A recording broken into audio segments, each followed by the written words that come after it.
Та бүхэн амар гэрээ. Би өөрийн бичсэн хар хүн номоо та бүхэнд уншиж төлөвлөж байна. 16 дугаар бүлэг чөтгөр Ехава 1-р хэсэг. Өмнөх хэсэгт бид нэр атеизмын тухай яриад зогссон байгаа. Ягаад атеизм ийм чөтгөрийн шинжтэй ч гэдэг юм те. За, ийхүү бид бурхан, сүнслэг хувь хүн гэж байхгүй. Хувь хүн бол нийгэм хэмээх том машины ганц эрг шург төдий юм. Эрг шургийг хизээч сольж болно гэж номлох нийгэм журмыг бүтээсэн. Нийгэм журам гэдэг нь коммунизм.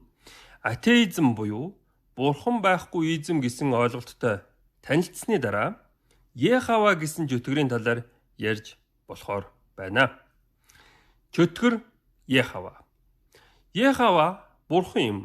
Гэхдээ энэ зохиолд чөтгөр гэж ярих хэд хэдэн шалтгаан байна. Япон хүн бидэнд Ехавагийн гэрч хийчих гээд явж байна. Ехавагийн гэрчийн сүмийг хааж хориглох хэрэгтэй гэж энэ зохиолд сануулсан. Энэ тухай ярив.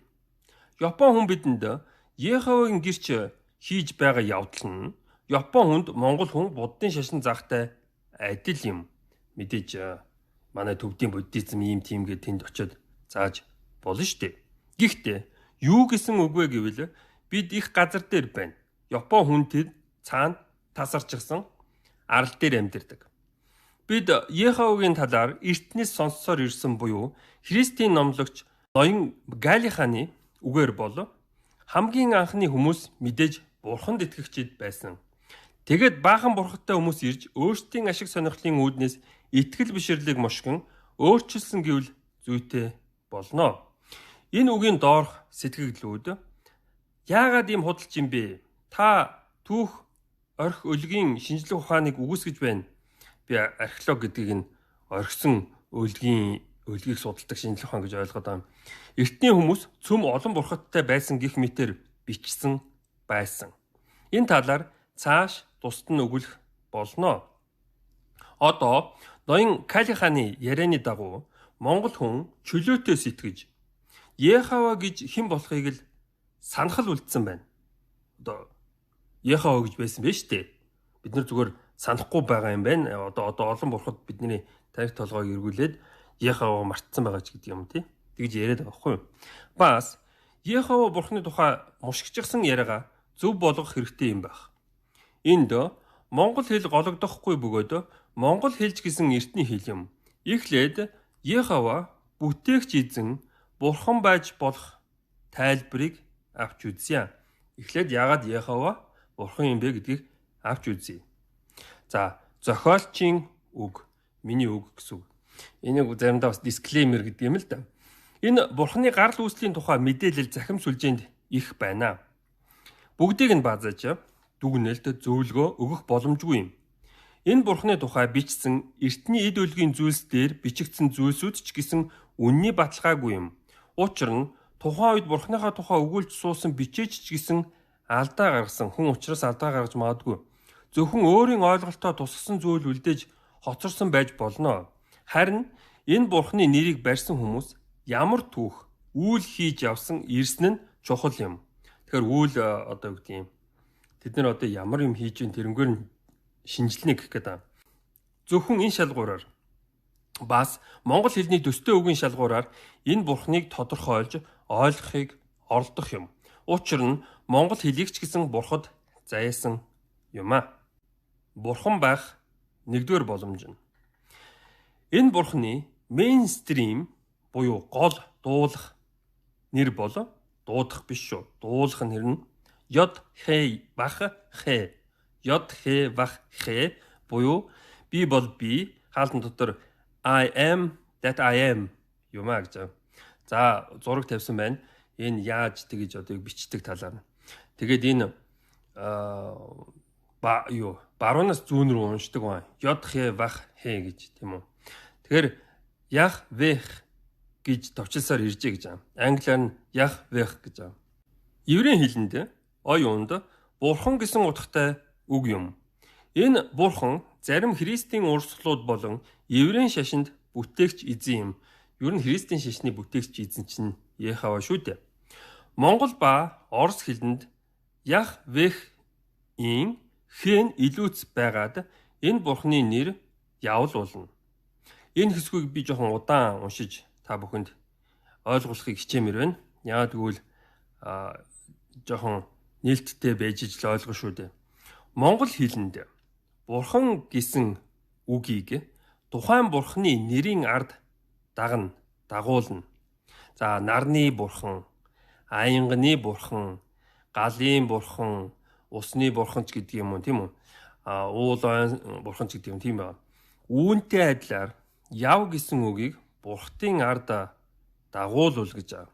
Монгол хэлэнд энэ явдал болно. Тиймээс нарны явдал, аянганы явдал, галын явдал, усны явдал гэж хэлж байгаатай адилхан болох юм. Орос хэлэнд яв нь явление буюу юмс үзэгдэл гэсэн үг болно. Тиймээс нарны юмс үзэгдэл, аянганы юмс үзэгдэл, галын юмс үзэгдэл гэж хэлж байгаа явдал болно. Энэ нь альва юмс үзэгдлийн цаана бурхан байдаг гэсэн энгийн ойлголт юм. Нар гэсэн юмс үзэгдэл байна. Нар гэд тэнд ингээд галттай ийм бөмбөлөг шаар ингээд асаад байна. Тэр болохоор нар байна. Тэр болохоор бас нарны бурхан байна гэж. Энэ болохоор нар химээх юмс үзэгдэл юм гэж байна.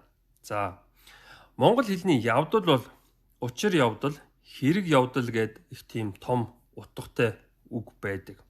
Орос хэлэнд явно, явны буюу илт, энгийн юм, ил тод юм, нэг дээр нэмэх нь нэг тэнцүү хоёр гэдэг бол явны юм шүү дээ гэд цаашлаад үнэн гэсэн утгатай. Тиймээс тэдний хувьд Яхва явны буюу үнэн бурхан юм а гэсэн утгатай байгаа. Монгол хүн еврей хүнийг тэнэг, еврей хүмүүсийн зохиолсон шашны үлгэр домгууд нь тэнэг, бас тэдний түүх харгас балмад юм гэж хэлвэл алдас болно. Биднэр ч гэсэн харгас балмад түүхтэй. Учир нь бидний амьдарч буй бодит байдал шинжлэх ухаанд еврейн гаралтай хүмүүсийн хувь нэмэр маш их байна. Еврей хүн юмс үзэгдэлд анхаарал ихэд тавьсаар иржээ. Гэхдээ үнэн гэх энэ бурхны нэрийг барьж үнний төлөө тэмцээр ирсэн бурхны элч нар нь дэлхий хавтгай гэж одоо болтол маргасаар иржээ. За. Ийм учраас Яхва бурхан юм гэж байна. Яхва чөтгөр болох тухайд нэгдүгээр шалтгаан энэ бурхны нэрийг хэлхийг еврей хүмүүс цээрэлдэг. Энэ цээрийг голцоо баруунд Яхвагийн тухай ном зохиол туйруулж байгаа ямар нэгэн их сургуулийн профессорууд одоо тэр сургуульдаа нэр төртэй ажил үүргээ гүйцэтгэмээр байна. Тэгээд хамаагүй юм бас бичиж болохгүй, цензуртэй байх хэрэгтэй байдаг гэх гээд. Нэр хүндтэй явах гэсэн Библийн судлаачид шашны YouTube-чид дагаж мөрддөг. Би шашны YouTube-чин байна л да. Тэгээд одоо юу гэдгийг би Яхва гэд хэлээд иж болохгүй юм шиг байгаа юм. Над руу хин нэг еврей битгий ингээд одоо миний эзний талаар юм бичлэг хийгээд хийжээс сануулсан юм одоохондоо байхгүй байна. Өөрөөр хэлбэл еврейчүүд бидний эзний нэрийг хамаагүй хэлэхгүй байвал сайн байна гэж шаарддаг байна. Тэгээд Яхва гэд байвал муу юм болох шинжтэй юм байх. Малчин монголчууд чон гэсэн үгийг хамаагүй хэлээд байдаггүй. Муу ёртой гин. Тиймээс цээрлэж боохой, саарл эсвэл хангаан үзье гэж ярина. Чон гэд байвал муу ёр болоод хүрээд ирэх вий гин.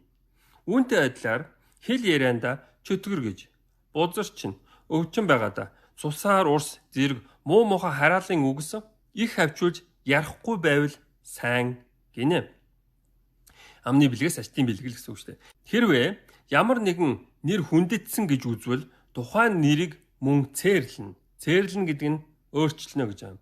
Зориг, тэнгэр, бахархал, ялгуун гэх мэт сайхан нэртэй хүн байсан боловч өвчин, гай зовлон ороогод байх юм бол нэрийг нь өөрчилж тогтох нэргүй би биш хөсрий тогоо гэх мэт хөгийн нэр өгч тухайн гай барцдыг зайлуулдаг арга ёс бий. Яхваг эзэн буюу Адонай гэж дуудаж еврейчүүд шаарддаг.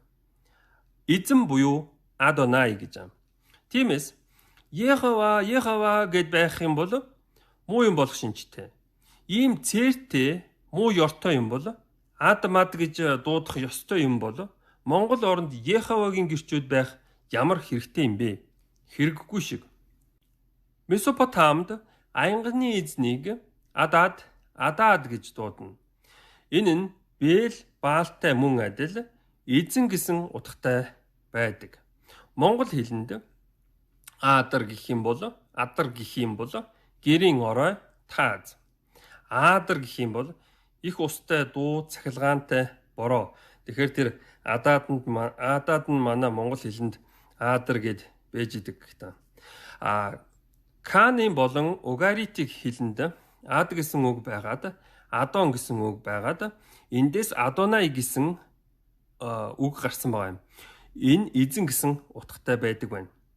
Гэхдээ еврейн хэлэнд Ада буюу Адам нь хүн гэсэн утгатай үг юм. Адонай гэсэн үгийг монгол хэлэнд хүний ноян гэж ойлгож болно. Хүн оян гэж тийм хүн оян ч гэдэг юм. За хүнийг бүтээгээд хүн төрөлхтний дээр ноён болон сууж захирж удирдах байгаа юмс үзэгдэл байгаа бол тэр юмс үзэгдэл бурхан тэнгэр юм гэсэн ойлголт байх шиг байна. Энэ улаанаар бичсэнийг дахин уншиж өгье. Хүнийг бүтээгээд хүн төрөлхтний дээр ноён болон сууж захирж удирдах байгаа юмс үзэгдэл байгаа бол тэр нь бурхан тэнгэр юм гэсэн ойлголт байх шиг байна. Тэгэхээр хүний эзний үзэгдэл гэх гэдэг юмс үзэгдэл. За ийм маягаар л одоо юу гэдгийг нэг талаар бурхан чимшиг, нэг талаар чөтгөр чимшиг тийм үү. За анхаарал тавьсанд баярлалаа. Өнөөдрийн үед нэг иймэрхүү л байна.